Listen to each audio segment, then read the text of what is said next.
Сәлем достар, биыл біз варенье емес, огонек жасаймыз деп шештік. Өйткені алдыңғы жылы жасалған варенье холодильникте әлі тұр, желінбейді.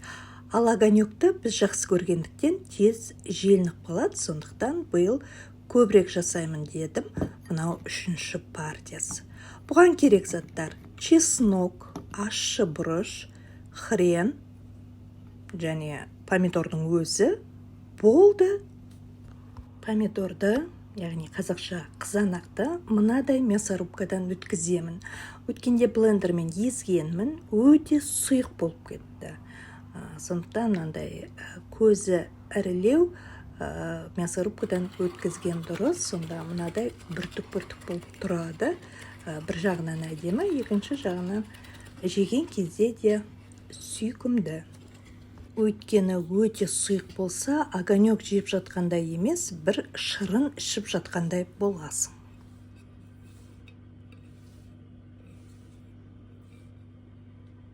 Помидор, чеснок, ащы бұрышты мясорубкадан өткіздім, ал хрен өте қатты болғандықтан мясорубкадан өтпейді, сондықтан мынадай ұсақ етіп турадым.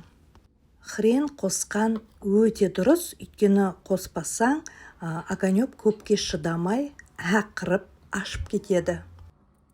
Ал мен бұл огонекті жақын арада жеп қою үшін емес, қыстай жеу үшін жасап жатырмын. Айтпақшы, осы кезде тұздауды ұмытпаймыз, татымына қарай тұздаймыз. Және огонекті бір бұрқ еткіздім, бір қайнағаннан кейін сөндіремін. Ұзақ қайнатпаймын. Сіздер қалай қайнатасыздар? Әрине, қайнатып жатқанда араластырып тұрған жөн.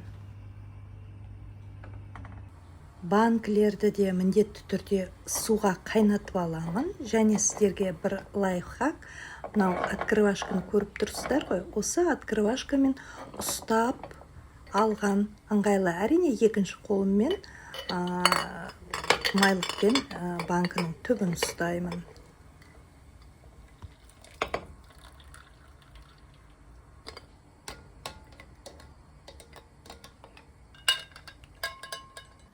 Огонек шамалы суғаннан кейін банкілерге құйып, қақпағын жақсылап жауып, бұрап, біраз уақытқа төңкеріп қоямын. Әбден суғаннан кейін холодильникке салып, сонда сақтаймын.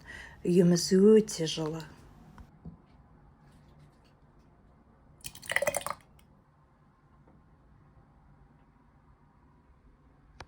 Міне достар, қысқа арналған огонегіміз дайын. Соғымның етімен рақаттанып жеуге, амандықта жеуге бұйыртсын. Бәрімізге ас болсын. Егер огонек жасап көрмеген болсаңыздар, осы рецепт бойынша жасап көріңіздер. Видеомды қарағандарыңыз үшін рахмет.